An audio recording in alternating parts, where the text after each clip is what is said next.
Well,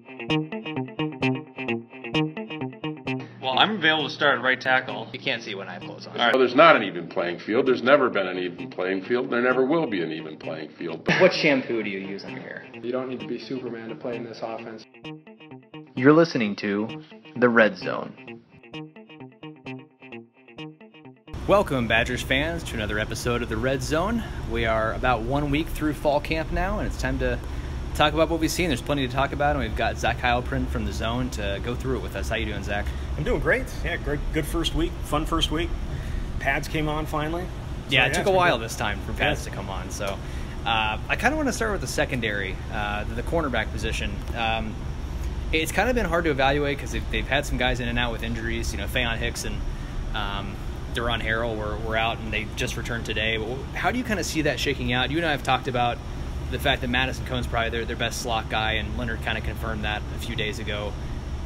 The battle for that number 2 spot, though, it seems like it's kind of up in the air. I kind of think Faion Hicks would maybe, if he can stay healthy, can maybe be the favorite there possibly, but it seems like a lot of different guys are getting the first team looks. Yeah, Faion Hicks and Jon Harrell back today for the first time. They've missed quite a bit of practice. I shouldn't say quite a bit. It's only been a week, but it feels like they've missed 3 or 4 practices. And so when they came back, Caesar Williams was with the first team. So Caesar Williams and Dante Carrier-Williams. I really think it's going to come down to like the last week. I don't think we'll know, and I think it could change throughout the entire season. Because I think they're all really close. Caesar Williams, Faion Hicks, Jon Harrell.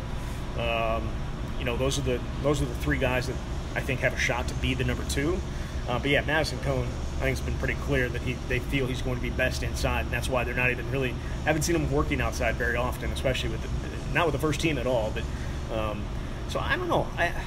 I'm really intrigued by both Caesar Williams and Jon Harrell because they're bigger bodies that Wisconsin hasn't really had. Yeah. They're both over 6 feet. Jon Harrell's 6'2", and he's got the long arms. And you know how wide receivers hate when people get their arms on him, and it's easier to do when you have those long arms like Jon Harrell does. So I'm anxious to see that. But then Faion Hicks, as Jim Leonard said last year, he's going to be fantastic before his time is done. So they have a lot of good options. I don't think it's a concern. I'll say that. I don't think it's a concern. It's just uncertain. You think it's a concern? I think it could be. I mean, you look at some of the inexperience in these guys. I just really want to see some of these guys play an actual game. Of course. And Jon Harrell, I can't really get a good evaluation on him yet. I haven't seen him enough. Do you feel like he's really in this race? Oh, yeah. Do you feel like he's a guy that really is in that race for the number 2? Because I can't really tell yet if he's really challenging the other 2 guys or not yet. When Faion Hicks went out, he was with the starters. I think that says whether he's in it. And Jim Leonard, I know you asked that question, right? You asked if he had a shot to be in it, and Jim Leonard made it sound like he certainly does. He said that no one had made a bigger jump from spring to fall camp, than Jon Harrell. Nobody had made as big a jump. So I think that says a lot about it. He was still wearing a wide receiver number in spring. He was that's how new, I guess you could say, he's to the position. But he was a DB in high school. He was a really good DB in high school, to be honest with you, out in Colorado. So it's not like he doesn't have any experience there. It's just that we haven't seen it, and I don't think anybody had him in the race in spring. We weren't talking about him at all. He wasn't getting reps, right? So I think that's why we're not. Yeah. Why maybe you're a little bit hesitant to say he's in it, because we didn't talk about it at all in the spring. Yeah, and we've had he's been involved in 4 of the practices we've seen now, something like that. So I guess I'm just sort of wait and see on him. But I do he has been getting a good number of reps, and you're right, he has been taking some first team reps when Hicks was out and stuff. So it's going to be interesting to see over the next few weeks. He's going to be one of the guys that I have a close eye on, I think, over this next week to kind of see how he progresses. Yeah. The outside linebackers is a group that I came into camp, not really worried about at all. But I am kind of wondering if maybe I should be a little bit more worried. I feel like maybe those guys aren't, they're at least not dominating in those one-on-one pass drills as much as Garrett Dooley and Leon Jacobs were last year. And part of that might be the offensive line is as good as they are, and we at least saw Van Ginkel make some plays last year. Toward the end of the year. Made some plays in camp, too. And he has made some plays in camp. He had that one nice interception the other day. Yeah. Bond, I still feel like is all potential. I feel like he could be a really good player. But are you worried at all about this group, or you think they're just fine? I'm worried every time Zach Bond takes a snap, because you think it possibly could be a snap that he gets injured on, and you're not Yeah. going to see him again. And that's unfair to him, but it's also kind of what it is right now. He's dealing with, or he has dealt with injuries throughout his time. I saw him, get his hand dinged up today. Like, you just want to be able to see him stay healthy and see him in a game play at a high level. And I think that's same thing with the secondary. We won't know, maybe even after Western Kentucky, we may not even know then what these guys are capable of. I think we're going to see huge leaps from the outside linebackers, from the secondary as the season goes on, because I think there's a ton of talent there, but it has to play. So, yeah, I mean, let's see. It's Zach Bond, it's Van Hinkle, Tyler Johnson, Christian Bell. We'll see. Arrington Farrar, I think, has shown some things, and especially in pass rushing drills. Put a 6 spin move on a guy today for what would have been a sack. So, I think when you lose the guys that they've lost over the last 3 years, they've lost 5 NFL players after the last 3 years. And all of them, Leon Jacobs is starting, TJ Watt is starting, Vince Beagle's in the mix for reps. Joe Schobert's led the league in tackles last year, and Garrett Dooley's fighting for a spot up in Minnesota. That's a lot of talent to lose and a lot of guys to replace. I think we just assume it'll fill in, but I'm not concerned, but I'm anxious to see all these guys actually put it on and do it in a game, because I don't think we can gain anything from practice. I think what you really hope if you're the Badgers is if a guy like Arrington Farrar or Christian Bell or one of those guys that's not in the top 3 can kind of surprise some people and actually give you something, because then you have a little bit more insurance for, like you mentioned, if Bond happens to go down again, which is always a fear, then you at least have some insurance there, more than just Tyler Johnson stepping in. So, we'll wait and see on that one. I think it could be a good group, but I think maybe I'm not quite as sure as I was before camp started, but that'll be another thing to keep an eye on. The defensive line, I've heard, good things about Caden Lyles. They seem to really like him at defensive end. He's been taking all the first-team reps there. And then Matt Henningsen is going to be kind of the surprise as a redshirt freshman walk-on who is stepping in there and kind of seems like he's starting to overtake Aaron Mopel for some first-team reps. How do you kind of see this group right now? We didn't really know what to expect coming into fall camp about who would be playing defensive end and how Lyles would look. How do you kind of feel about this group now? Who knows, right? Because the uncertainty there. We haven't seen Vopel play. We haven't seen Henningsen play. We haven't seen Caden Lyles play. We've never seen any of these guys play, and yet they're in the top. Right now, they're without their top 5 defensive ends from last year. That's a lot. How do you replace that? Yeah. How do you replace that, and how does it look the same? And right now, I don't think it will look the same, but they must have a lot of confidence in Matt Henningsen. I'll say that, to have him jump ahead of everybody that he jumped ahead of. Certainly made over his body, stronger, and he can actually play inside, which he probably wasn't able to do. He had scholarship offers from a couple of smaller programs. I think Northern Illinois he had an offer from, but he decided to walk on here, and they view him as a scholarship guy.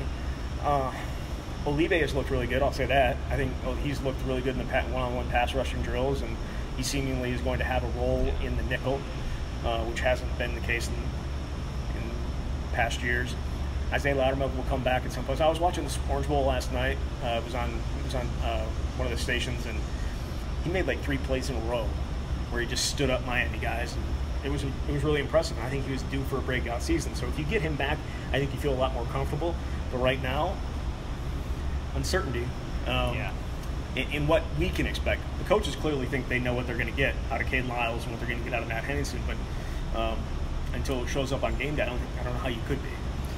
Yeah, and I think us watching rep after rep in practice, it's easy to forget sometimes that they are going to get Loudermilk back. Right. He should be back by Big Ten play, and I don't think they'll need him to win any of those first 3 games. You never know. You never know. That's true. Based on Paul Chryst's speech after practice, maybe he thinks that they may be in trouble too. But he got into him. He got into him, and I asked some of the guys about it. Yeah. Like, what do you take from that? And they all took. Like, I really, the thing that really stood out was, don't listen to the outside noise. He said it in some call for language about, very colorful. That, us, the media, pumping them up and, making them feel really good about themselves, and block that out. It doesn't matter. But this team's going to be really good. I'm not going to sit there and say they're not. I think that especially the offense, they're going to be really, really good. And they just had an up and down day today. It's hot out. It's first day in pads, so they didn't they weren't mentally strong, I guess, is what he was trying to get across. And I think he did. But it is what it is. Yeah, Chris James told me it was just about complacency. Just, don't be complacent. I guess maybe they didn't have quite the energy in practice today that they should have. I think it was just more. I think for Chris, it was just like, let me get their attention. Let's make sure we stay focused and we're not just going through the motions here. So. Right. Well, there's less time. Right. There's less time this year than there was last year in terms of getting ready for the season. They didn't start until August 2nd. They were in camp in last week of July last year. Yes, it was I think the Saturday after media days. Right. Last year. So they have less time to get ready for the opener, and so they have to take advantage of the time that they have. And I think that's what he was really trying to get across. And he decided to throw us into that mix as well. What do you think of Scott Nelson this year? He's a guy that's sort of gone a little under the radar just because we kind of thought he was the leader of safety, and I still think he is. And now he is. That's the thing. That's why we haven't really written about it, because it's just something that's pretty certain at this point. But but that's pretty impressive for him to come in here, and it's not like Patrick Johnson and Eric Burrell and the other guys there are bad players. I think that I have pretty high expectations for him this year. For Scott Nelson, yeah, for sure. I think he's definitely going to be. He's going to be their starter. I think he had a shot to play last year, in special teams for sure, but maybe even a defensive role at some point because they thought he was ready. And so him and Dakota Dixon will make up quite a talented safety spot. After that, though, I think the most interesting thing about the camp has been Reggie Pearson, who, was running. And what do you expect? He was an early enrollee, but he's taken a significant jump from spring, and now he's working with the second-team safety. It's usually him and Patrick Johnson. We've seen Eric Burrell come in on their big packages, but that's a true freshman to watch, Reggie Pearson, who I didn't necessarily think that in the spring. Yeah, I didn't think so. It looks like he might actually play some this year, at least 4 games probably. Right, but I think he ends up playing more than that. I think if you're running him with the second team right now, you feel like he's got a pretty good shot to be a player come fall. Yeah, I know you've been keeping a close eye on Jon Dietzen. Oh yeah, during practice. But we've been, watching those one-on-one pass rushing drills. You've been keeping his record every day. Right. He is, I think in the spring, was the first time Joe Rudolph kind of brought up Jon Dietzen's going to be, competing at left tackle, and we're all just kind of like looked at him sideways and like, really? Are you like that's really going to happen? And then we find out during media day, local media day, that he was playing with a torn labrum in both hips, and maybe that's why he wasn't moving very well last year. And and he's dropped a little bit of weight. He looks like he's moving really well out there, and he's kind of surprised me. I think he's been more effective at left tackle than I kind of thought he was going to be coming in. The narrative that I'd like to push is he's been fantastic. He's been clearly the best option there, and I think for the most part that's true. I think today it was kind of up and down on those one-on-ones because he's still new out there. At least he's played on the left side entirely. Like that's his. Yeah. He's played on the left side, and so you now no longer have somebody to your left, and you're kind of on an island there, and so things change. But I've been extremely impressed with how quickly he's taken to it. I rolled my eyes when Joe Rudolph said that in the spring. I'm like, now it's going to be Cole Van Lanner or Patrick Castle. And Cole, and still maybe Cole, but right now it seems pretty clear that they want to give Jon Dietzen every opportunity to be that guy and be the starter at left tackle. And I think he ends up doing that, assuming he stays healthy. That's always been the biggest thing for him. If he stays healthy, they're going to be in good shape, I think, me personally.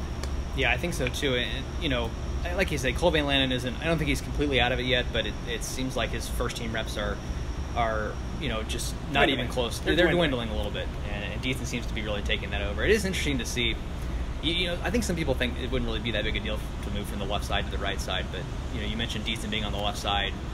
His whole career kind of helps, and you look at some guys that, some guys that were playing left tackle that suddenly take a right tackle snap, and it's just kind of a disaster sometimes. Well, and they're actually using, and as Joe Rudolph said they would, they're cross training guys. So I think we've seen Dietzen at right tackle as well. Cole Van Lanner's taken some right tackle reps. Tyler Beach has been going both ways at left tackle, right tackle. Logan Bruss has been taking, they're cross. Ben Shaw has taken some right tackle reps as well. Yep. So I think it's obviously in case someone gets hurt, because I quite honestly think they thought Patrick Castle was going to be their right tackle, and he was going to be the right tackle next year when David Edwards moved on, and now Patrick Castle obviously not here. You have to find somebody else, and I know Logan Bruss was the guy that Joe Rudolph wanted to step into that spot. But but I think they're going to work a lot of bodies through there. But yeah, no, you talk about trying to move left to right. David Edwards moved right to left last year in spring, and it didn't go well. Didn't go great, and that's what ended up Michael Dieter being at left tackle. Was David Edwards not necessarily being able to move to that side of the field. So it's a big deal. It's a complete change of your footwork. How good can this receiver group be? I know seniors in the group, a lot of talent there. Is this the best they've ever had here? I mean, you've been here longer than me, but is there any group that Wisconsin's had that kind of compares to this one? Well, I grew up here, so I was a Wisconsin football fan growing up, so I know, family has season tickets, so I've seen everything for the last 30 years. This is by far the best. Maybe not by far. This is the best total group that they've ever had. And there'll be some that will say, when Lee Evans and Chris Chambers were on the same, but Lee Evans was really young at that point, and Chris Chambers was a senior. So, but this group as a whole is fantastic because I think they have it all. They got guys that can take you deep. They have guys that can beat you in intermediate. They have guys that can catch it and go. Those quick passes, the quick screens, the wide receiver bubbles, and that type of stuff. They have that. They have everything here. Like they have a guy, a possession guy, if you want to call him that, in Quintez Cephas, though I think he's more than just that. Yeah. But he can do that. He's more than happy to go across the middle. Danny Davis is more than happy to go across the middle. AJ Taylor can beat guys. Kendrick Pryor, I think, maybe has had probably the best camp of all of them, at least so far. I know he had a drop today. Yeah. But I thought for the most part he's been right on. And then you throw in some of the younger guys and Aaron Cruikshank and Taj Mustafa, and you're like, how did this happen from when you had Alex Erickson and insert names that nobody remembers? You know what I mean? Or insert Jared Everett-Harrison, names nobody remembers. Like, it's come a long way since 2015, I'll say that for sure. Remember in the spring, I asked you, I think I said, are we sure Aaron Cruikshank isn't better than Kendrick Pryor right now or ahead of Kendrick Pryor? And I think the answer is no, he's not ahead of Kendrick Pryor. But at the time he wasn't either. But yeah, he was doing really Pryor well. was out, yeah. And so it was like, we if he had passed him, we wouldn't have known. Right. And but those top four guys are the top four guys, and they are. Do you think Cruikshank is? How much do you think he'll play though, offensively? I think he gets in a lot. Yeah. I think they'll figure out a way to use him in a package because he's got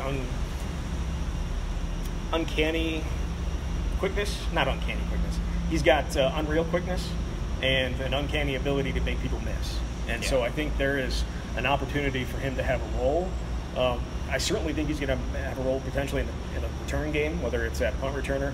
I don't even know how much kick returner matters anymore with the new rules with the new rule they implemented. But punt returner and in offense, they have so many weapons that you would think maybe you don't need them. But I think he's too good to pass up, and I think he's just too good to redshirt. We saw, what was that, yesterday or the day before, where he had just a bevy of big time plays, and he was really he left that guy on the ground. So it did a little bit of a slant route on one-on-ones, left the DB on the ground, dove down and caught it, gets up, does a backflip, and you're like, what? Okay. Yeah. So I mean, literally just made the DB fall over, right. Shook him out of his shoes completely. Yeah. But I mean, and he's the guy that's not afraid of contact. I mean, this is the first day of full pads, but we saw in the spring, like, that guy will put his head down. And he's not afraid of it. You hope he doesn't get injured, but he can take some contact. He can take some contact for sure. Now, this is putting on you the spot a little bit. If you don't have anybody in mind, it's fine.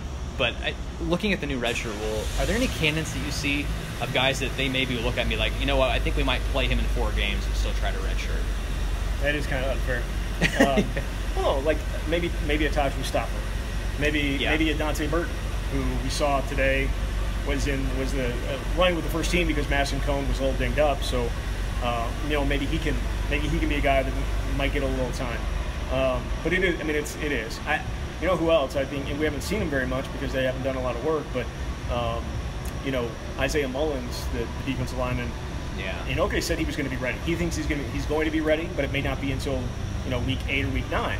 And at that point, we maybe just hold off until there's 4 games left, and that's when he helps you. Yeah.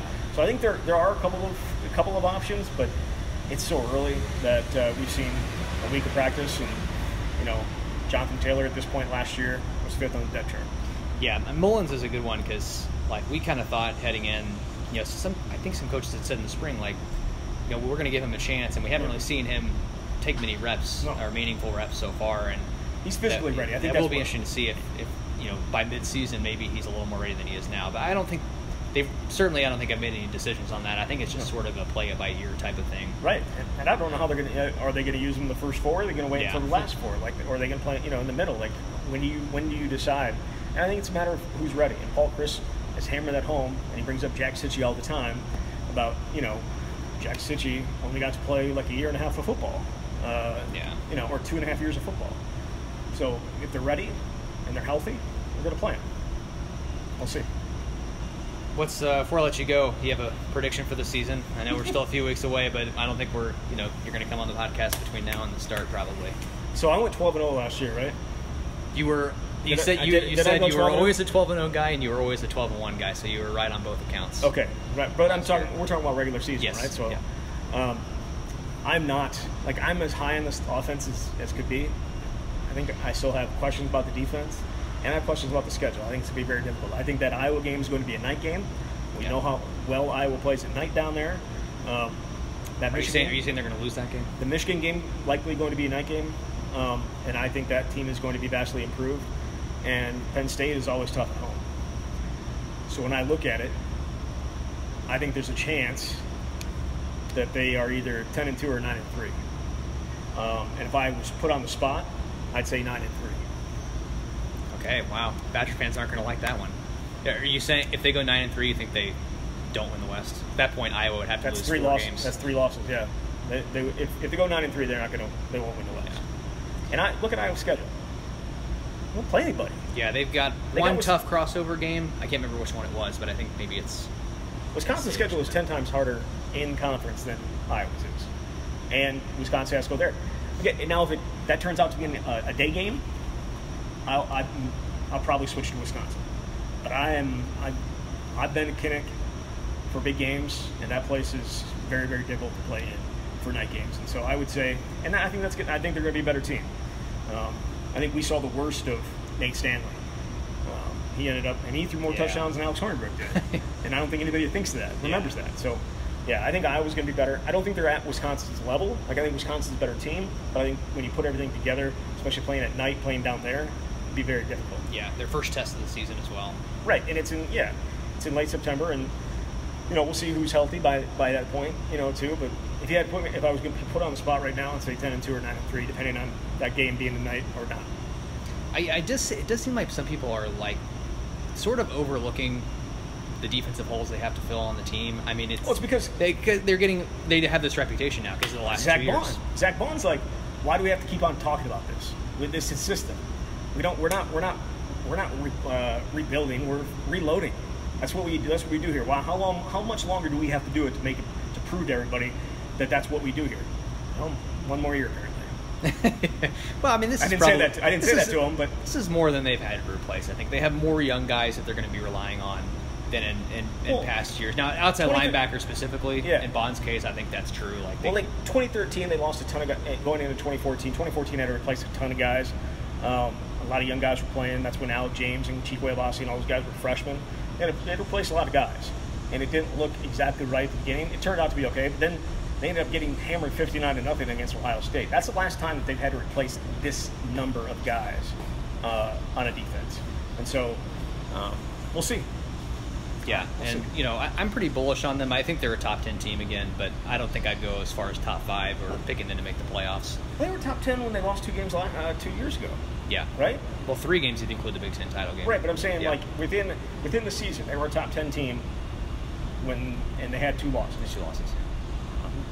They could very well be a top 10 team and still have 2 losses this year. You know what I mean? So I'm very bullish on their offense. I'm very much wait and see on the defense, even though I think they have the talent there. I'm anxious to see how it progresses. And I very well might change my prediction when I do it on my own podcast. You've got time to change for sure. Yeah. We'll see how things go before the start of the season. Still got 3 weeks before the start of the season. All right. Thanks for joining me, Zach. Yeah, no problem.